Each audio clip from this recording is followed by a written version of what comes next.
Russia invades Ukraine. Hillary Clinton spied on President Trump. And Joe Biden's ultimate affirmative action pick. I'm Yo Grabba Gabba. This is Cancel This Show.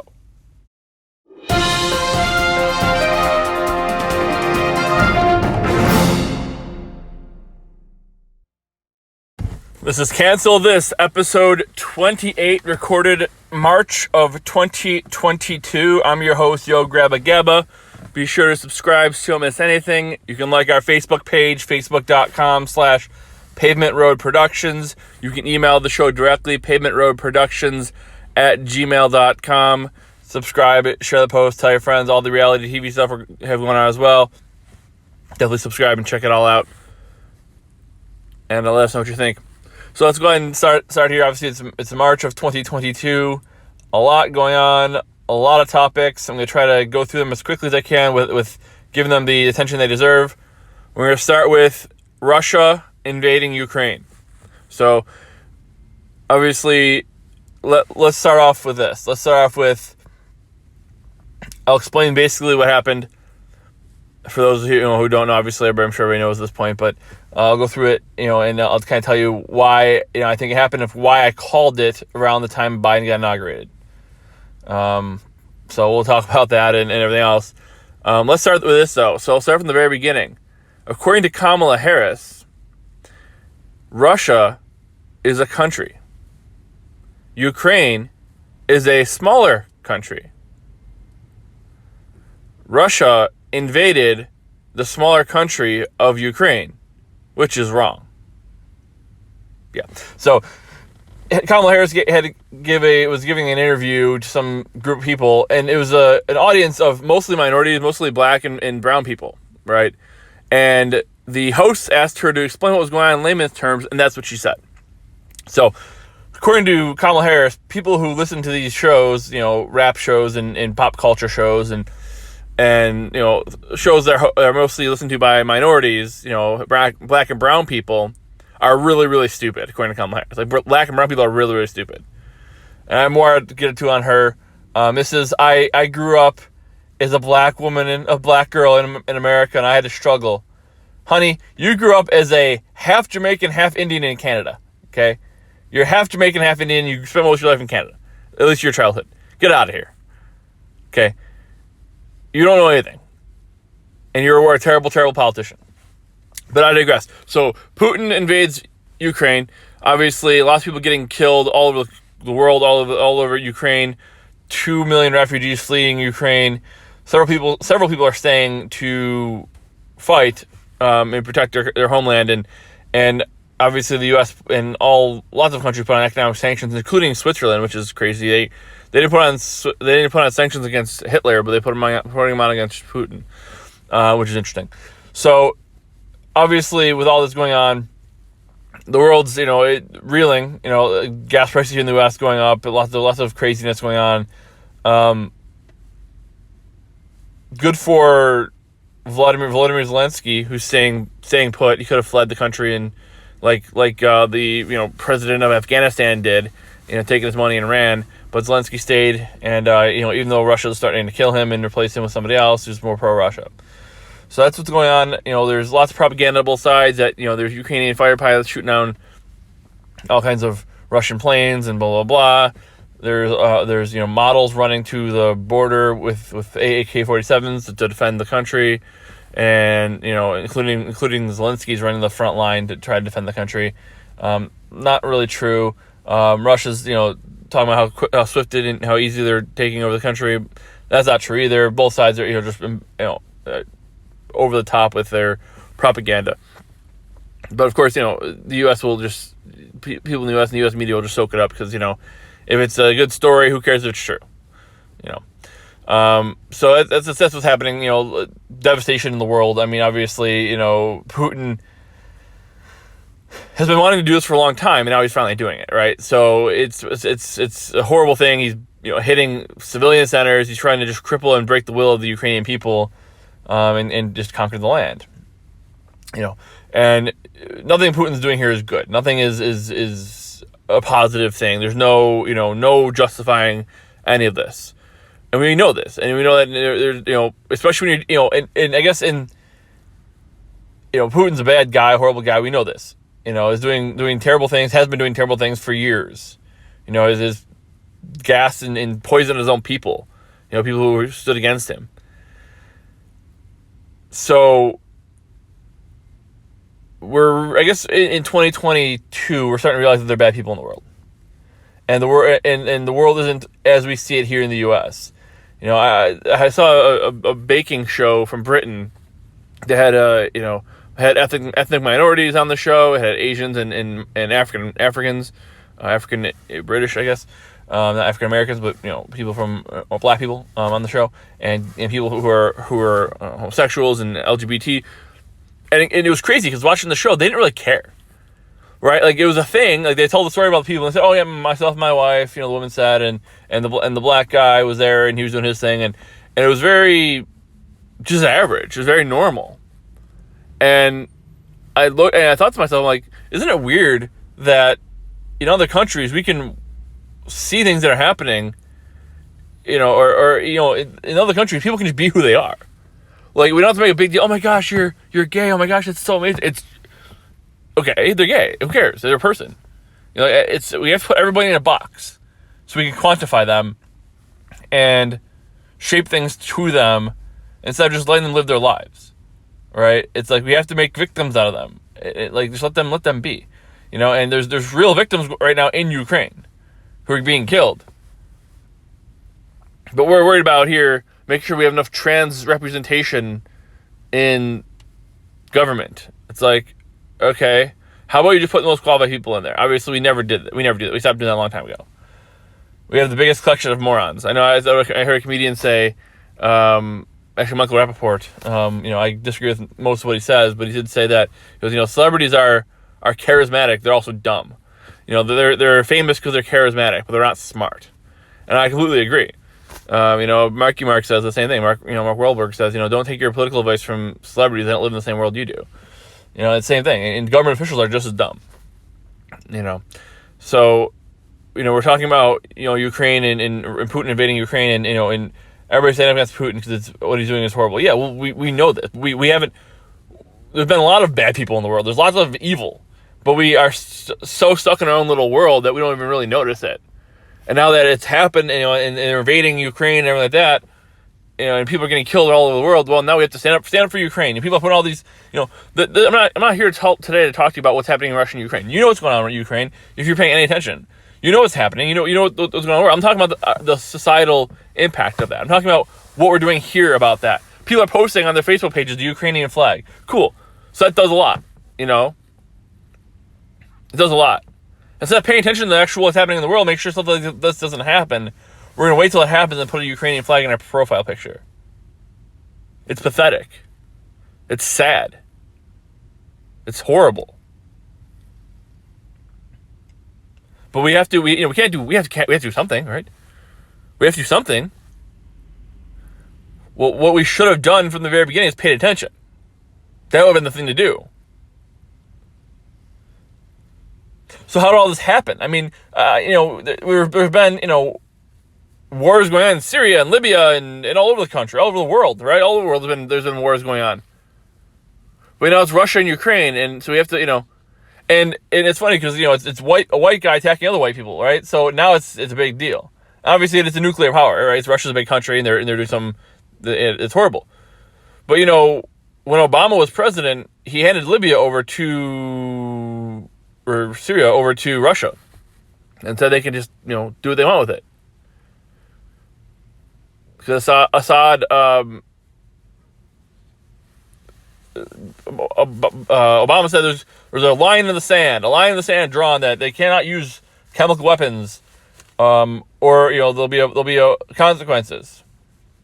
So Assad said, yeah, here, I don't care. Boom, use chemical weapons on his own people, killed lots of people, and do it. Obama said, well, there's going to be consequences now. I'm going to have Russia come in and hold you accountable. And Putin said, cool, I'll annex you as part of my country. Obviously, it's not an official part of the country, but it's like a territory of Russia now. Because Obama didn't want to send in troops, didn't want to do anything, but he drew a line in the sand. They crossed it, so he couldn't just do nothing. So he let Russia hold them accountable, which did nothing. But at least he could save face and say he did something about it. So how this happened? It's happened because we have gotten lazy and pathetic and weak. I heard an Australian saying that, a strong America is good for the world. And that was probably a controversial thing for him to say, but it's true. A strong America, this wouldn't happen. It's funny. It's weird. We talk about President Trump.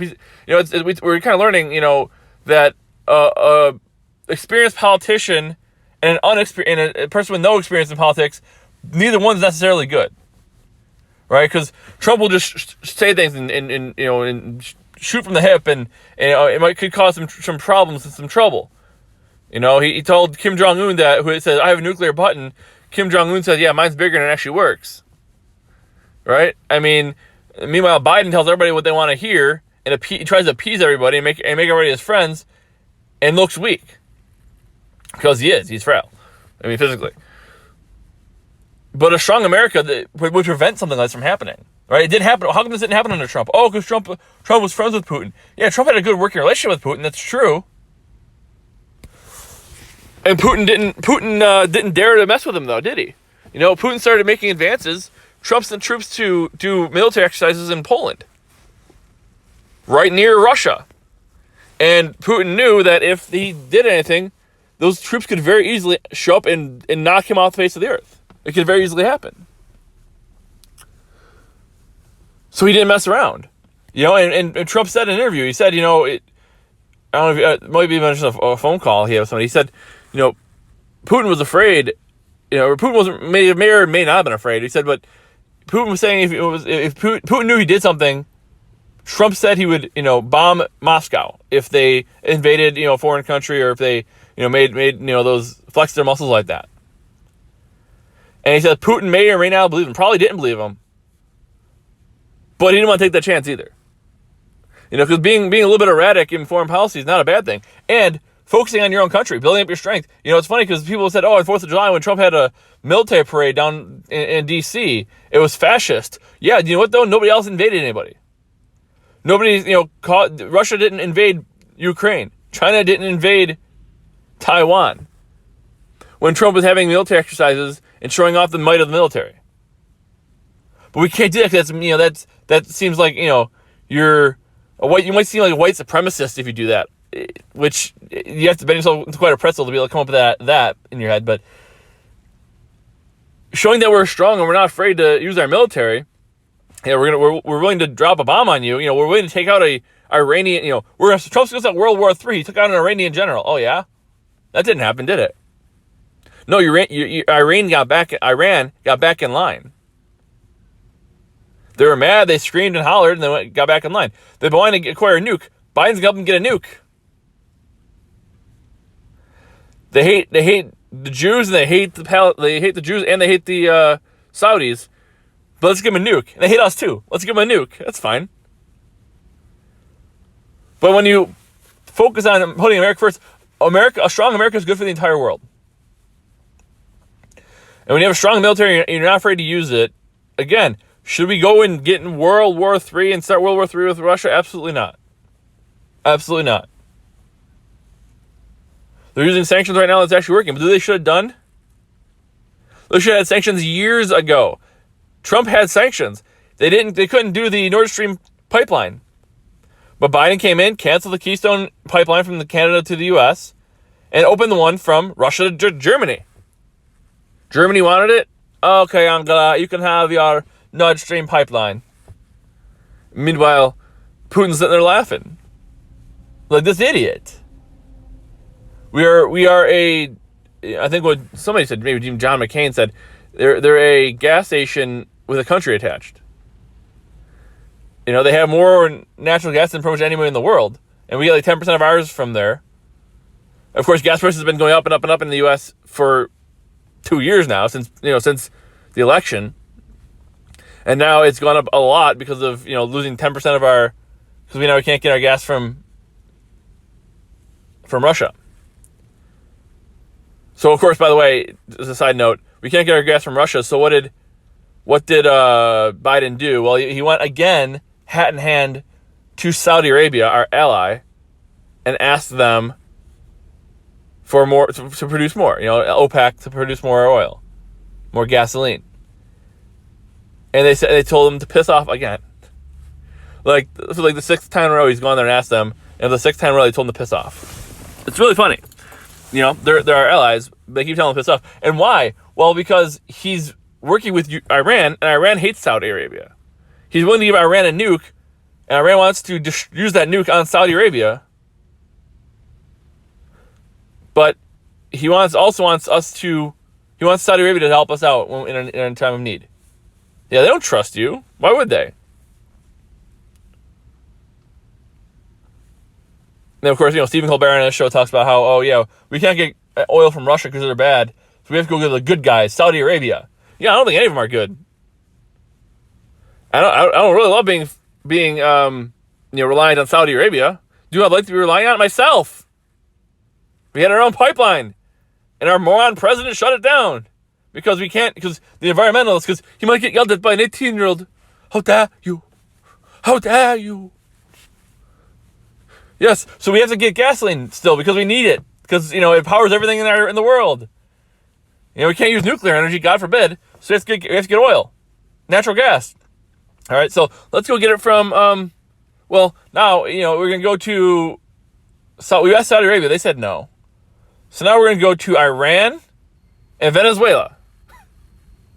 Venezuela, by the way, the top ally in the world with Russia. Putin's number one ally, Venezuela. The communist, socialist hellhole of Venezuela. But you can't say hellhole. You can't say it's a hellhole because it's offensive because they're minorities. Okay. They're brown people. They look different than you, so you can't say the country's a hellhole. Okay, then you go live there. If it's not a hellhole, you go live there. Anyways, so we're asking fascist dictators for oil because we're mad at a different fascist dictator. And we can't, and of course the gas from Venezuela and what we're getting from Venezuela are, the power of our vehicles, and Iran, that stuff's not going to pollute the earth because it's only bad U.S. gas does that apparently. And all the pollution that China and India does, Greta's okay with that. But if the U.S. does it, it's horrible. And we're taking our advice from an 18-year-old, 18-year-old little girl. That's good.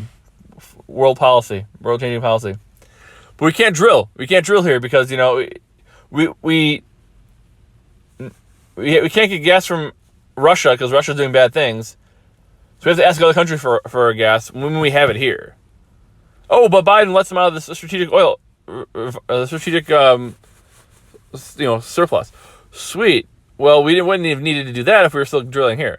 So we're at war with somebody who we need to get gas from. Now our gas prices are going through the roof, and Pete Buttigieg, hey, just get an electric car. Oh, okay, yeah, cool. What if I like my car the one I have? What if I don't want an electric car? What if I don't like some of the things about the electric car? Right? Oh no. Oh well, get an electric car. So we have to go get gas from other countries instead of again using our own, because it might upset a polar bear or something, or a penguin, or a caribou.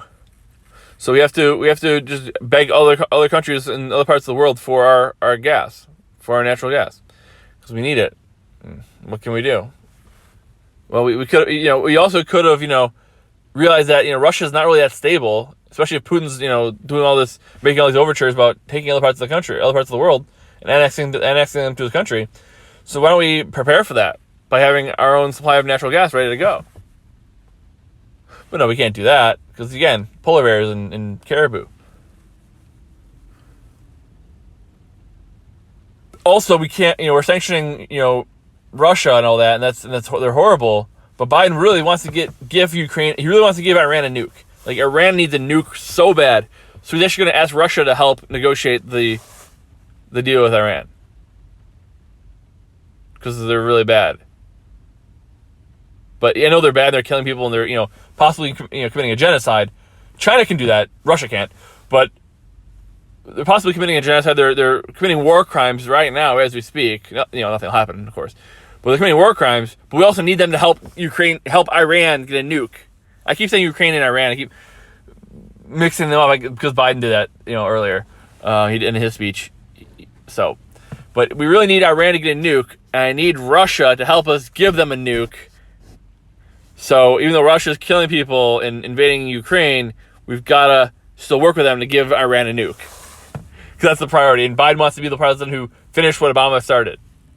He wants to go down in history as having a great legacy. Not going to happen, buddy. You might have legacy being the worst president of all time. It's probably pretty likely at this point. But he did say he wants unity in the State of the Union address. Do everything I want. Give me everything I want so we can be unified. What else? So obviously Russia, being, and of course the question is, they're saying, well, Russia is invading Ukraine because Putin's a madman. Putin's crazy. He's fog of war or fog of COVID, or he had COVID, so now he's his mind's got mind fog. Yeah, I had a mind fog too. I couldn't focus on work.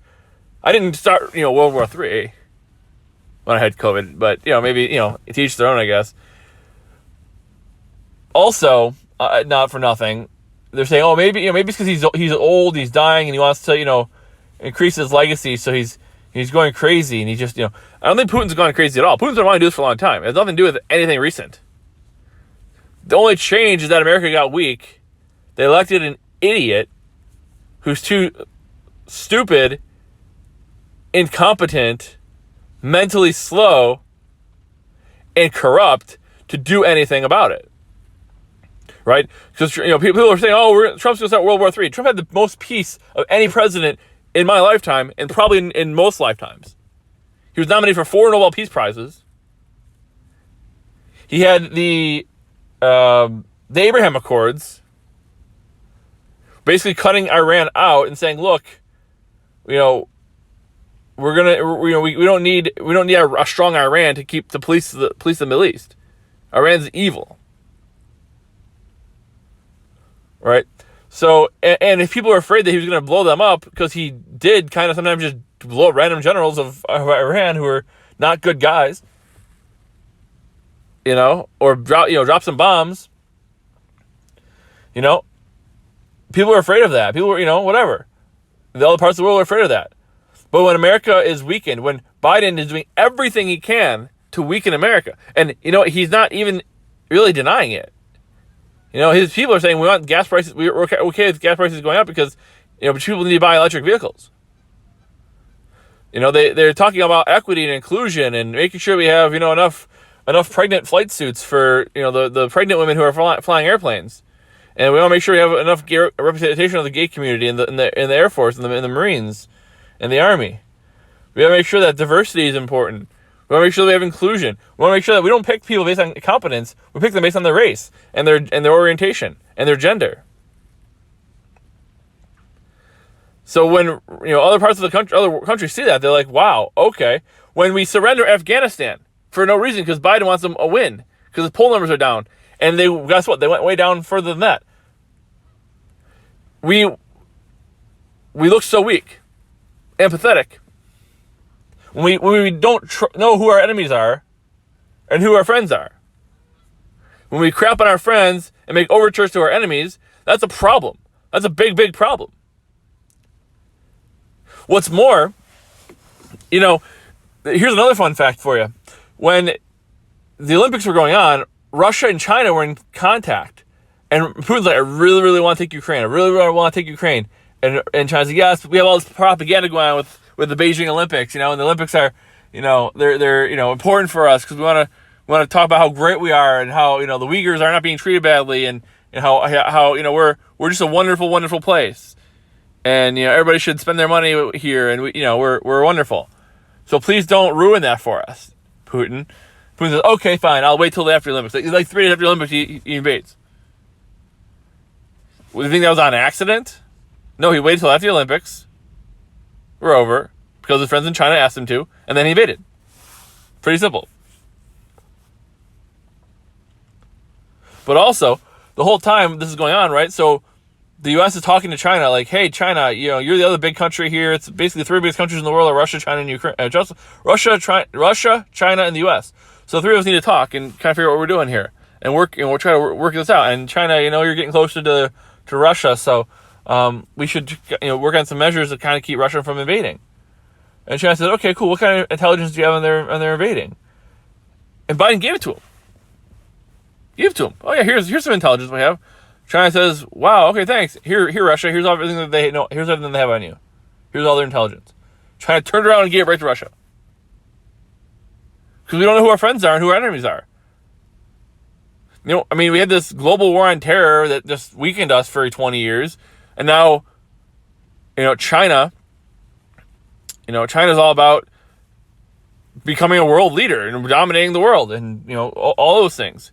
Now they're having some population issues now because of the one child policy they had, which was, insane. And their economy is not as strong as it would, especially if we didn't invest there. If American companies didn't do didn't do their bidding, they'd be even weaker. But there's a lot of eyeballs, a lot of people, so they can make a lot of money if China approves to sell their products there. But Biden won't say anything bad against China, right? We give up Afghanistan. We just hand it over. It's a complete disaster. And Putin sees this and is like, well, America's pretty weak because they just surrendered a country that they had held for all this time to people who have a camel and a rocket launcher. An RPG and a camel is their army. And they live in caves and they can't read. But they just took over this country and America didn't even try to stop them. We had a stronghold, we gave it up, and then we couldn't even negotiate a good deal with the Taliban. We had to basically pull out on their time frame or else. Right? We gave them everything. We gave the Taliban everything they wanted, and they took over the country. So what do you think Putin's going to say? Oh, well, look at that. How easy was that? And we actually have an army. It's not an amazing army, but we actually have an army. Our biggest armies are elements. It gets cold in the winter. But if Afghanistan can do that, hell, we can do double. We can do worse than that. And also, too, the biggest thing here with the invasion is NATO, right? So Kamala Harris goes, of course, because when things are going sideways, make sure you send Kamala Harris. She'll fix it. She'll save us. Sends Kamala Harris to Europe to talk about having Ukraine join the EU and join NATO. Now, basically, as soon as she left, he invaded because she's such a great negotiator. She went there and made a couple speeches that were incoherent, and then Putin invaded right after because she's so good at her job. And she's worse at her job than Biden is, which is crazy. Biden's horrible. Biden's one of the worst, and Kamala's worse. I don't know how. That's the three worst politicians on earth are 2 and 3 are one. Top 3 worst politicians are both our president and vice president. It's crazy. But, so NATO, right? So, and there's been arguments about NATO and, whatever, blah, blah, blah. It's a chicken and egg situation, right? Should NATO still exist? I don't think so. And I'm going to make an argument why. But people say, oh, NATO should still exist and blah, blah, or they're saying they shouldn't exist. But everybody's missing the point. People are saying NATO shouldn't exist because Russia, because NATO became a thing after World War II to keep the spread of communism, keep Russia from spreading and expanding its borders, right? Into other European countries and taking the smaller countries around it and, building the Russian Empire. That's why NATO became a thing, right? And so the argument against, ending NATO is, well, if we had NATO, now Russia will still go and expand its borders anyways, and now there'll be nobody to protect each other. Okay, I guess. But isn't that the point of the UN? To protect, from, and of course, China and all them are part of all that anyways, so whatever. But, I think, who is it? Patricia Arquette said, we should definitely talk about kicking Russia out of NATO.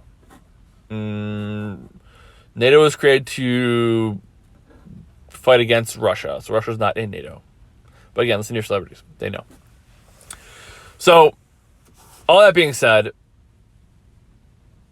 Ukraine going into the EU, Ukraine going into NATO, Ukraine do what it wants, but the last thing Putin wants is a NATO country on its border, right? And obviously with taking Ukraine, he's now, if he takes Ukraine, he's going to have a lot more NATO countries on his border, but his whole point was to have a buffer state. Or the whole point of Ukraine was to be a buffer state. A state that is like kind of close with Russia, kind of close to the rest of Europe, and kind of, being the in-between, being the go-between. And with Ukraine joining NATO and joining the EU, they now are making an alliance with, in essence, Russia's enemies. So Ukraine being there is in a strategic spot. Russia's taking Ukraine because, like, hey, look, if you're not going to be with us, you're against us, we're taking you. Not a good thing to do, especially, all the horrible, again, all the bombings, all the things hitting, they hit a school, killed a bunch of kids, like, horrible. Absolutely horrendous. Inexcusable. And if they had modern technology and good weapons, they wouldn't be hitting schools. They wouldn't have these misfires or whatever. They'd be able to, or even if it's not a misfire, whatever, they'd be able to hit their target with much more precision, at the very least. And wouldn't have to worry about, if they want to hit, they could hit someone, with from across the ocean. But pushing, Ukraine into joining the EU and NATO and everything like that, NATO shouldn't exist. Okay, again, we say, oh, well, NATO's there to protect the other countries from, invading and blah blah blah. Right. Well, Putin's threatening Ukraine. Ukraine wants to join NATO, and then they get attacked because we're wanting to join NATO. NATO wouldn't do anything anyways. Yes, there's a treaty and they blah blah blah. They'll sanction this and that. It's funny because, a NATO country, the U.S., got hit during 9/11. Same with the U.S. The U.S. shouldn't exist either, let's be honest. But when the U.S. gets attacked, do you see 35 other countries joining the fight to help protect the U.S.? No, of course not. They don't even pay for. We pay for their military. We pay for basically all NATO's military. And Trump changed that too. He went in and made them pay more. And now Germany's amping up its military spending. But again, NATO is there to protect other NATO countries like Poland and everything like that to keep Russia from invading. But Ukraine's talking about joining, and NATO's not doing anything anyways. NATO's not protecting anyways. So if everybody around the, we need I guess my point is, do we need a treaty that we're not going to honor to keep Russia from expanding its borders? Right. Well, Ukraine is a border state between a border country between NATO countries and Russia. Ukraine talks about joining NATO, and now they get taken over. Like I said. So why does it matter if they're officially a part of NATO? If it's wrong, if what Putin's doing is wrong, it shouldn't matter if they're not a NATO country, so we don't have to step in and defend them because they're not a NATO country. If they're a NATO country, if we sign a document saying we'll defend you, we'll defend you. Meanwhile, other countries around the world get blown up in terrorist attacks. Does anybody go after the people responsible for that? No, of course not. It's like we have a coalition against one country, and the country that was, and the great irony of NATO is it was formed to fight against the USSR, right? It was put in place to fight against the USSR, which no longer exists. So now we have NATO that's put in place to protect the world from the USSR. The USSR no longer exists, but we still have NATO there because Russia could, try to reinstitute the USSR. Putin has said he wants to. So why don't we get rid of NATO? And maybe,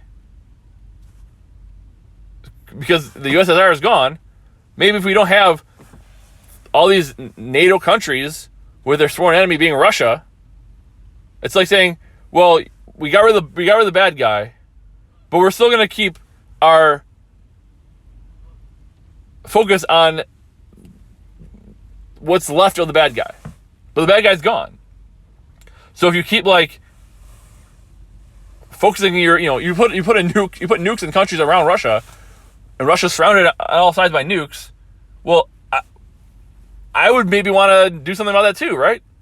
You have countries who have all this military, all these bombs and weapons surrounding Russia, and now their buffer between you and them is joining the enemy, right? So Ukraine is the buffer between all these countries that hate them and Russia, and now they're joining the countries that hate Russia. Well, what would you do? But of course, it doesn't matter. It's only, we have to make sure that that's one world order, right? One world order. And it's become, this war really, what it is it's the nationalists against the globalists, right? We're all one big happy family in the world. Nobody should have more than anybody else. America has way too much. It should give away what it has to other countries. Or we can protect those other countries. But we can't have anything. We can't have we can't be strong. Because it's not fair to other countries who aren't strong. We have to lift up, by the way, if you believe that, go lift up Africa. All those African countries. Go build them up. It's sad. It's disgusting. Pathetic. But, America's strength is a bad thing in the eyes of the rest of other parts of the world. And on the American left, too. And, the society. There's no more, Superman got rid of hope, justice, and the American way from his slogan. Got rid of the American way part of it. Peace, whatever it is. Got rid of the American way, because being American is bad. Because we have more than other people. Well, typical leftists, you want to take from what take from people who have anything, who've worked hard to gain things, and give people who haven't worked hard for anything. They do that on an international scale, right? They think if we just redistribute all the wealth of the world to the other parts of the world, everybody will be happy and get along. Except that's not how it works. That's not how it ever worked. It's not how it will ever work, because there's very different, it's like you can't put a vaccine mandate on for the whole country, or a federal minimum wage, because Mississippi and California are very different. Just like Russia and Africa are very different. Just like Germany and Spain are different. Russia and France, Iran and Britain are different. We can't unify the whole world because they are very different. They have very different outlooks.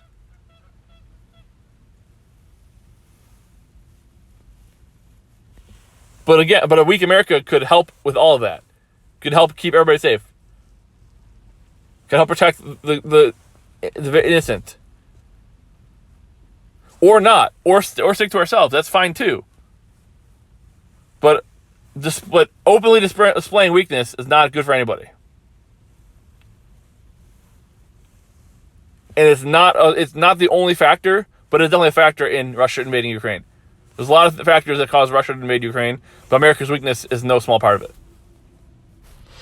So switching gears here, let's go ahead and talk about the Durham report, a little update on the Durham report. So John Durham obviously running a investigation into the origins of the Russia collusion hoax and all that stuff. Everybody knows. Anybody who's paying attention knows where it came from. Nobody should be like, oh my gosh, I can't believe that.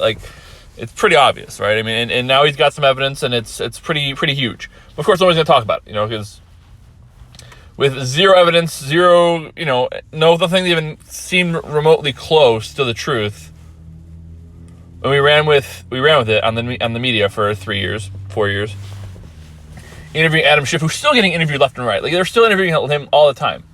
He's been wrong on everything he said.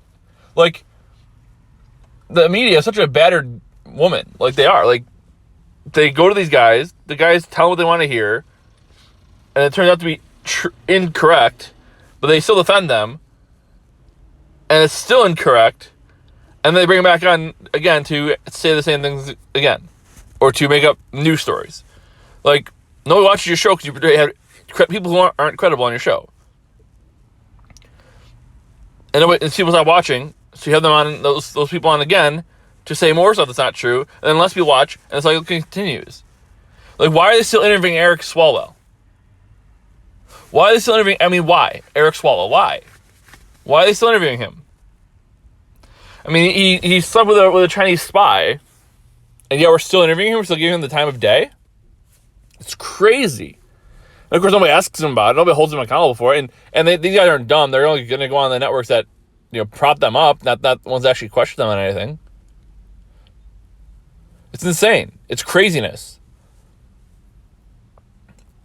So of course, when there's no evidence of something that happened that goes against a Republican, the media's all over it.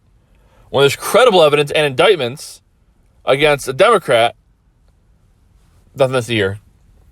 Let's focus on COVID and Ukraine. Crazy town. So what did happen? Well, so Durham was going through, John Durham going through the evidence to find out what happened, looking at the dossier, or the dirty dossier. And of course, people aren't going to pay attention. Again, back to people not paying attention. Back to people not having a clue with what's going on in the world. And things that are somewhat complicated, people just brush off because, it's conspiracy theory. Or, I don't know about that. I don't care about that. That sounds weird. Yeah, well, it does sound weird. But it doesn't mean it's not true. So, like, even like the Hunter Biden stuff, like, oh, really? Hunter Biden's laptop? Oh, yeah, okay. Yeah. Just because the media told you it wasn't true, and then waited until after Biden was president to tell you, oh, maybe it is true. Our bad. If you still listen to them, you're an idiot. I've said it so many times. But again, if you listen to the show, you probably don't listen to the mainstream media. So anyways, long story short, Hillary's campaign was spying on Trump. And let's go back to a little before the election, right, when Trump went on 60 Minutes with Leslie Stahl. And he says, he was making accusations, and he was saying how all the stuff that all those people are signing stuff against him, and they're out to get him, and the swamp is trying to drown him, and all those things. And of course, all that's true. Of course, there's an elitist class. And they didn't want Trump in power. Like I said, they had to destroy Trump. Because, and I may have said this before, but there's two options. Trump gets elected and is successful. Right? And he's super successful, and he drains the swamp, quote unquote, and he eliminates all the bureaucracy and weeds out all the corruption, and then gets reelected because people love it. And America continues to prosper, and things are going great. Well, if you're a career politician, that's the last thing on earth you want, right? That's the last thing you want, because if you're a Nancy Pelosi who's been quote unquote trying to fix things for 50 years with no success, because you're still trying to do it 50 years later, then somebody comes in who's been in there for 4 years and fixes all the problems that you couldn't fix in 50. Why would they ever elect somebody like you ever again, right? A politician's one and only job is to protect itself. Politicians vote on two things. They vote to go on vacation, and they vote to give themselves raises. I mean, at this point, they literally only vote to spend money or to virtue signal, right? They passed a law banning lynching, which lynching hasn't happened, in any capacity. You might be able to, make an argument that, there was Ahmaud Arbery, but I don't think it was. Either way, you may be able to, make arguments that it happened once or twice the last 50 years, but it's not a problem. It's not a big thing. It's not something that's happening. And now, of course, you see that they passed the law outlawing lynching. Like, wow, lynching is still happening? Wow, they finally made it a crime? Good. I'm glad they finally made it a crime. It's been a crime for a long time. And they actually, by passing this law, made it less of a penalty to lynch somebody than it was before. But politicians vote on virtue signaling and spending money. Trillions of dollars of your money. That's what they vote on. But nobody cares. That's fine. We need our free stuff, right? So they should pass laws to spend money because we need our free stuff. Yeah, how much do you need? $30 trillion? More money that have been produced? Well, of course, it's the inflation is Putin's fault, right? Not the fact that we're $30 trillion in debt and continuing to spend. Dave Ramsey said, you can't get out of a hole by digging out the bottom. You have to change your attitude, change your ways. But, every politician is a drunk. They're all drunk sailors. They all want to spend all kinds of money. Because, just keep printing it. What's the worst thing that's going to happen? Oh, well, now we're seeing. But anyways, completely off topic, but bringing it back around. So, they want to stop Trump. That's the whole thing, right? So, option one was he wins election.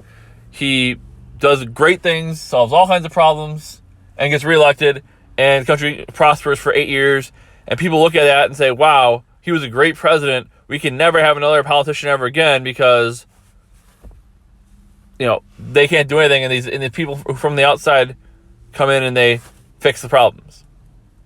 People aren't politicians.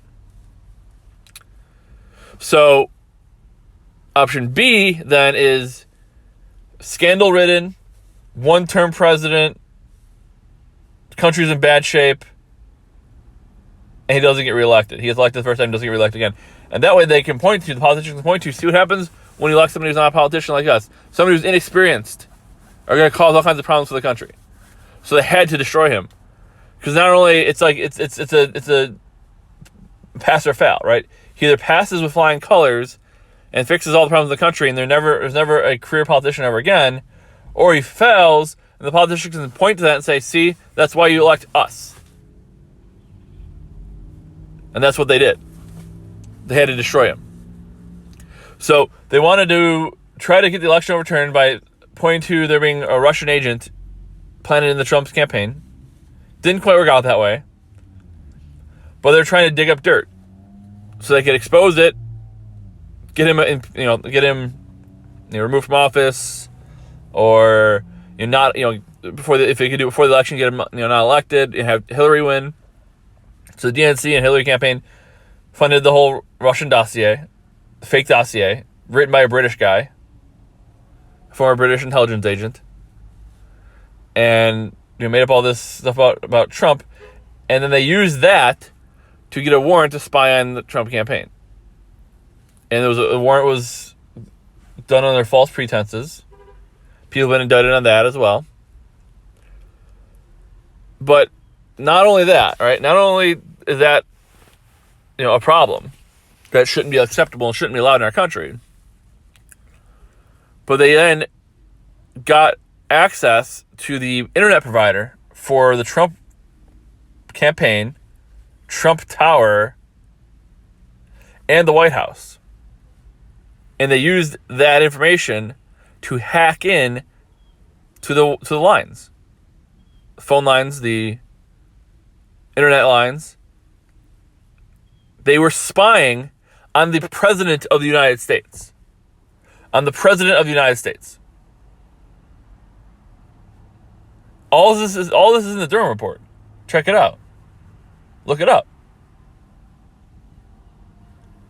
So they were spying on the president because they wanted to prove that he was a Russian spy. Of course, it was all fake because they made it all up. Because this guy who came out of nowhere somehow beat Hillary, and there's no way that's possible. Hillary was destined to win, destined to be president. Ever since she was the woman who got cheated on by her husband in the Oval Office. Oral orifice. And so they literally hacked into the president's internet connection and spied on him what he was doing. And of course, when Trump was on 60 Minutes, it was Leslie Stahl, and he was going off on all the things that they were doing, all the Hunter laptop and all the stuff, and how they spied on his campaign. Said that's the worst thing that's ever happened. They spied on his campaign.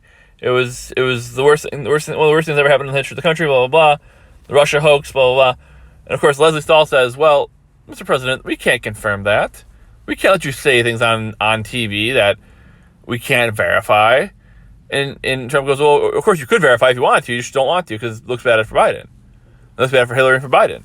So of course you don't want to verify. You could very easily." He goes, "No, we can't verify that." Well, it turns out it was true.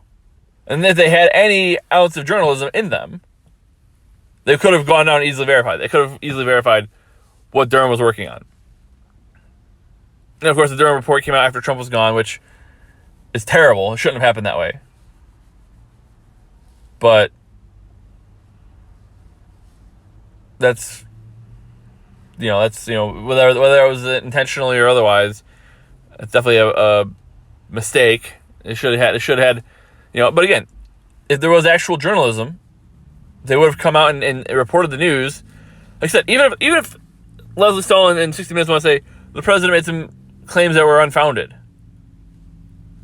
well, at least play what he says, right? And you never push back on anybody. Like it's they never push back on Biden. They never push back on any Democrats. And then anytime anything happens, a Republican does, they say Republicans pounce, or this or that, or Republicans use this as an opportunity, right? So Democrats do something horrible, and the story is Republicans noticed. Those evil Republicans noticed that Democrats are doing something. It's not the story that the Democrats did something. It's the Republicans noticed that they did something. It's crazy. But so yeah, CNN, MSNBC, all of them, 60 Minutes, right? Said, oh, this isn't founded. Well, it turns out it was. Turns out they did spy on his campaign, and he said it was worse than Watergate, and it is. Watergate, they tried to bug the DNC's office, right? They tried to bug the headquarters of the Democratic National Committee to see what their plans were, to see what and there was presumed election fraud in Nixon's first presidential campaign, the one he lost. So he was paranoid that they were going to try to scam again. They were going to try to steal the election from him. When he won, he was running for re-election, and he was really worried about it. So he had them bug the DNC's office. It was terribly done. It was not a good job, and obviously something that was wrong to do. His paranoia got the best of him, no doubt.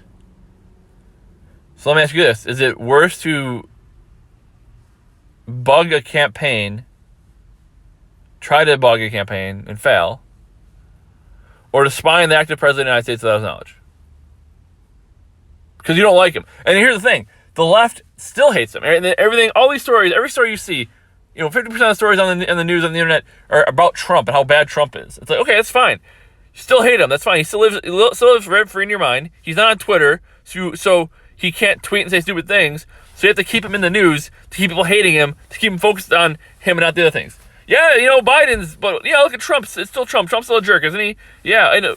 Trump's not destroying the country right now. Trump's economy was great. The country was in way better shape when it was than it is now. But let's still talk about Biden. Let's not talk about Biden. Let's talk about Trump. Because Trump sucks and we hate him. Okay. Keep him in the news. That's fine. Try to keep him from running again. All right. We can't talk about what Biden's doing, though. God forbid. God forbid.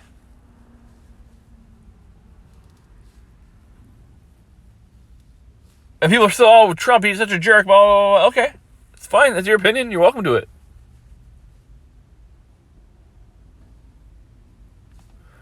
And whatever happened, his impeachment or like I said, when his brother died, they were saying wrong Trump.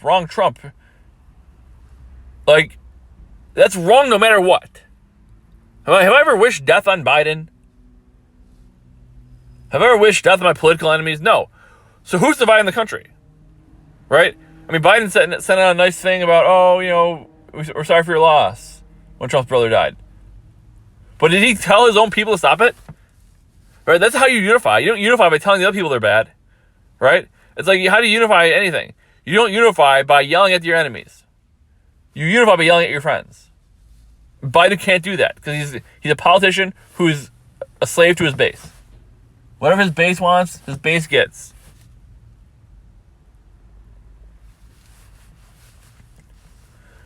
And of course, Hillary Clinton spied on Trump.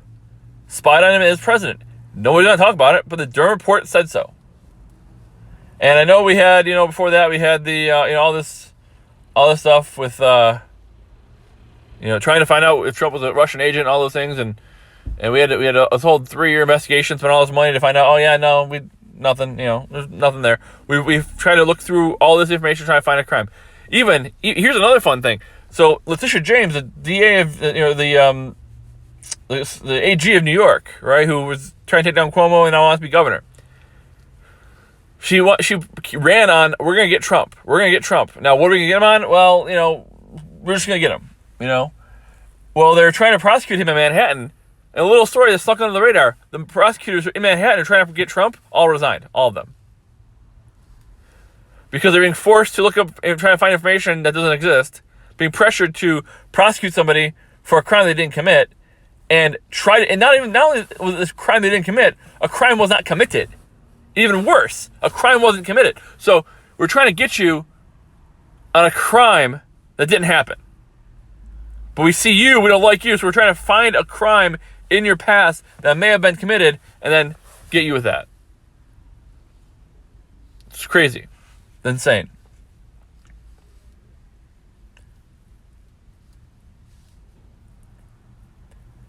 But we hate him, so we have to try to ruin his life and go after him, right? And that's, what? That's fine. Yeah, that's your right. You have every right to hate somebody and not like them. But if it's happening to you, like I always hear this. I always see this Twitter stuff. I always see the Facebook stuff.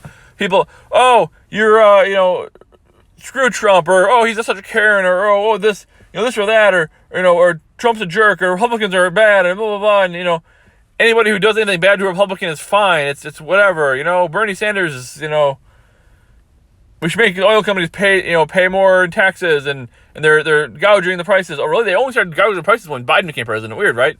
So weird how that happened. They were philanthropic when Trump was president. Now they're greedy. It's crazy. Crazy how that happens. But we hate Trump, so whatever happens to him is fine.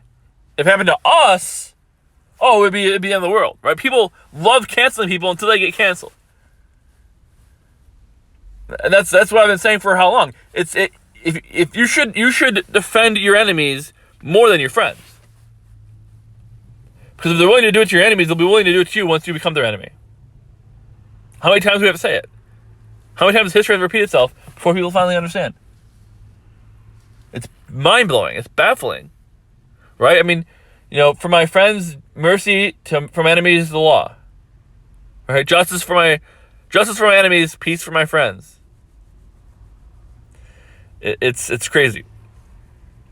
But we'll come up with this nothing, because nobody's even talking about it. It was in the story for like 5 minutes. Like it was like a fluff piece at the end of the news. So somebody adopted a puppy today. Isn't that adorable? Yeah, Hillary Clinton's campaign spying on the president of the United States. But it's Trump, so he sucks, so it's okay. Like, if they're willing to do this to somebody else, they're willing to do it to you.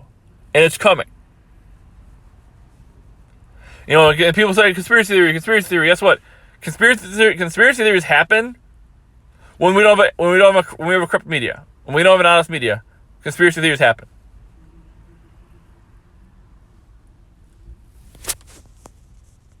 That's all there is to it. We have a corrupt media who just parrots what they hear, what they want. They just repeat lines of Democratic talking points, right? The DNC. They repeat that over and over again, and people don't buy it. But everybody lies to them, so they have to find their source through somewhere else. And they find them through unreliable sources. So that's what conspiracy. If we had an honest media who were honest about their biases and reported both sides of the stories instead of just the side that they like, we wouldn't have the problem. And we wouldn't have the division in the country if people were willing to yell their own. Republicans will always hold their own side accountable. Always. Marjorie Taylor Greene. Where's Ilhan Omar censure? Right? Is that weird?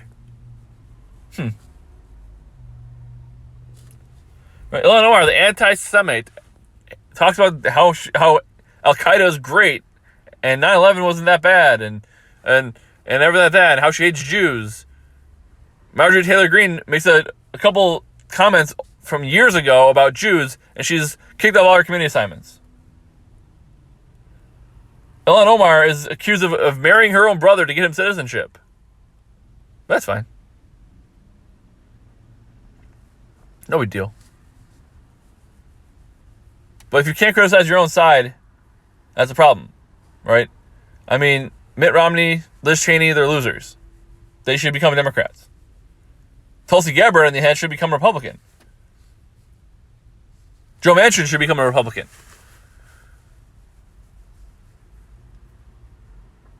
But you can't criticize your own side. And if you want your enemies to face the wrath, well, there's a problem. John Adams, when he defended the Boston Tea Party people, the Boston Massacre, I should say, the soldiers of the Boston Massacre, they deserved a fair trial, and he gave that to them, and he won. Because what's right is right, what's wrong is wrong. It doesn't matter how you spin it. Like the story of the Dunkin' Donuts employee who punched a customer because the customer was aggravated with the service, which, the service isn't usually that great anyways. He was aggravated with the service. By the way, the man who was complaining was a pedophile, so no loss there, But he was complaining. He called the person working behind the counter the N-word. The person behind the counter said, "I dare you to say it again," or said, "Don't say it again." And the man said it again. So the Dunkin' Donuts employee punched him in the head. Now the man was 77 years old. Now I remember when there was a 77-year-old protester who got knocked down. 70-year-old protester got knocked down by the police. The police were the worst people ever. They should all be charged with murder, and the guy didn't die. Well, this guy did die. Again, pedophile, 77 years old. No loss there. The Dunkin' Donuts employee was charged. It wasn't murder because it was, he didn't intend to kill him. So I guess it was manslaughter, whatever it was. And they gave him basically 2 years probation. And gave him some house arrest. Now, again, killing a pedophile, no loss there. And he said some mean things he shouldn't have said. That being said, if somebody says a word that you don't like, do you have the right to kill them? And even though this person was a pedophile, was he being a pedophile at the time when he got killed? No. So, there should be a standard, is what I'm trying to say. There needs to be a standard. Because just because you don't like somebody doesn't mean they should be killed because you don't like them. Or because they say they're mean to you.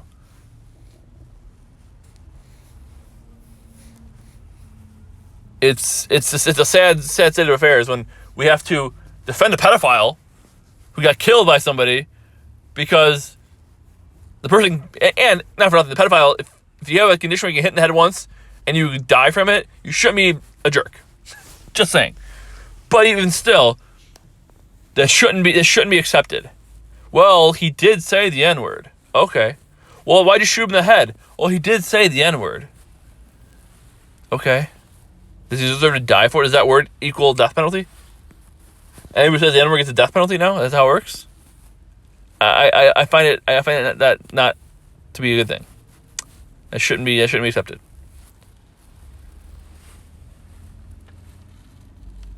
But again, if we like the person committing the crime, it's how it's been for the last 5 years. If we like the person who's committing the crime, they get nothing. If we don't like them, they get everything. We throw the book at them. The Ahmaud Arbery, right? He was killed. People were convicted. They got life sentences, and then they got convicted of a hate crime on the federal level. It's like, well, we're gonna kill you. You're gonna die. Then you're gonna die in prison. Then we're gonna bring you back to life. And you're gonna die again. Like, okay, that's kind of ridiculous. That's kind of not necessary. But we don't like you, so that's what you get. Could have a black officer kill a white guy. It's happen all the time. Does that get any attention at all? No, because there are no black cops. I forgot. And the ones who aren't really black. They're racist. They're white, but they pretend to be black. And finally, here was wrap up here today. Speaking of race and color, Biden made his Supreme Court nominated person in the Supreme Court, a recent person who recently added to the appellate court in D.C. and who has had, which is a fast track for the Supreme Court, and had multiple of her decisions overturned by a higher court in just a short period of time. And they're overturned by both sides, by liberal and conservative justices. So she's far left. Ketanji Brown Jackson will be the next Supreme Court nominee. It will be the next Supreme Court justice, replacing Stephen Breyer. Stephen Breyer had to go because he's older white guy. We need to replace him. Far left, he voted on the side of mandating the vaccines. He's very far left, but he was a white guy. So and Biden said he wanted to replace him with a black guy. He's older, so we want to replace him with a younger black woman. So Biden gets to nominate a black woman to the Supreme Court like he said he would. And it's fine. If she's the most qualified person out there, fantastic. But the fact that Biden said he's only selecting a black woman, now, he said in the campaign, he's a politician. He said he's only going to select a black woman. If you elect me, I'll put a black woman on the Supreme Court. Now, Stephen Breyer may want to stay a couple more years, and then Biden would have been in office and would have been able to put a black woman on the Supreme Court. But they pressured Breyer into resigning or into retiring. So he did. He's his late 70s, so he should. But they pressured him into retiring, so Biden can replace him with a Supreme Court justice of his choosing. And Ketanji Brown Jackson, maybe she's qualified. Maybe she's the best person out there. I have my doubts, but maybe she is. She was the name that was being floated around for a while. And obviously, there's really no surprise that he selected her. But he said he was going to select a black woman on the campaign trail. And now, of course, he selected a black woman. So he promises made, promises kept. Except he just watered her down so much. Because that's what affirmative action does. You become a token. That's not me saying it. But when you have to elect somebody or select somebody who is a certain race, color, gender, creed, nationality, when you have to select somebody from that position, you can't necessarily select the best person. Right? I mean, of the population of the U.S., 4% are black women. So he had to select a black woman, so he took of the 96% of the country and tossed them out right off the top. So of the 4% that were available, she's probably the best of the 4%. Is she the best of the 100%? I don't know. We'll never know because he didn't look at them. And when we select people based on the race and color and gender, that always turns out really, really well. Let's just look at Kamala Harris, for example. She was selected based on her affirmative action. She was selected because she's a black woman. Has she done a great job? Well, you judge. But I think the answer to that is pretty obvious. So you select somebody based on their race, gender. Hey, what can go wrong? So now we'll have a lifetime appointment of Ketanji Brown Jackson. And again, is she qualified? Probably qualified to be in the Supreme Court. I don't know. But when if Biden would have just said, "I'm going to pick a black woman for the Supreme Court," it wasn't transparent as hell that Breyer resigned right before they lost. Breyer retired right before they are about to lose the House and Senate, just in time for Biden to put somebody on the Supreme Court before they lose the ability to do so. And Biden's not president anymore in a couple years because he's not going to be reelected and he's not going to probably even run again. Because he's so unpopular, like 30% of the country thinks he's doing a good job. So that wasn't transparent at all, was it? No, of course not.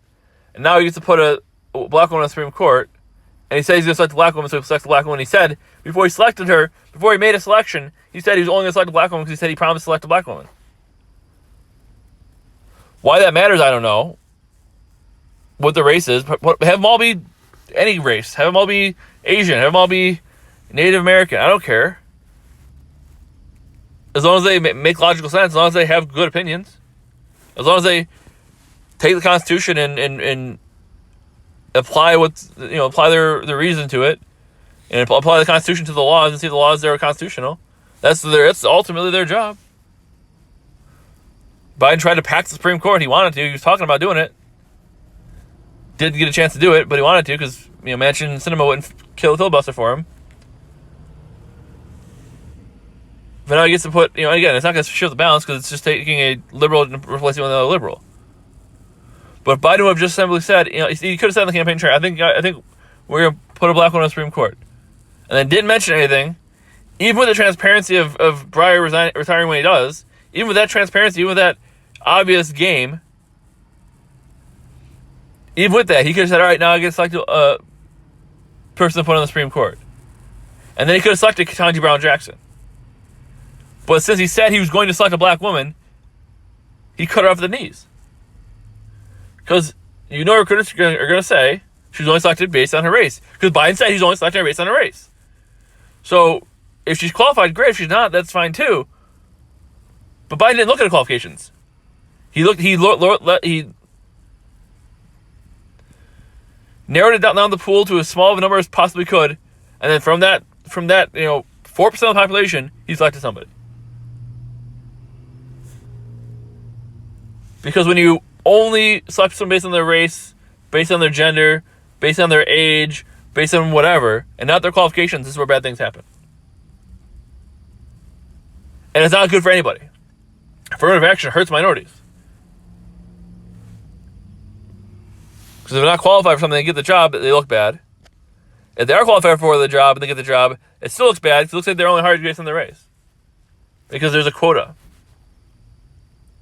Put the best person in the best position for that role. Be a leader. Take the best person who's most qualified, put them in that position. Is Ketanji Brown Jackson more qualified than another white guy or another white lady or a Hispanic lady or an Asian lady? I don't know. Maybe, maybe not. But we'll never know because he selected only on one category. Meritocracy should be the only way things run. How qualified are you? That's the answer.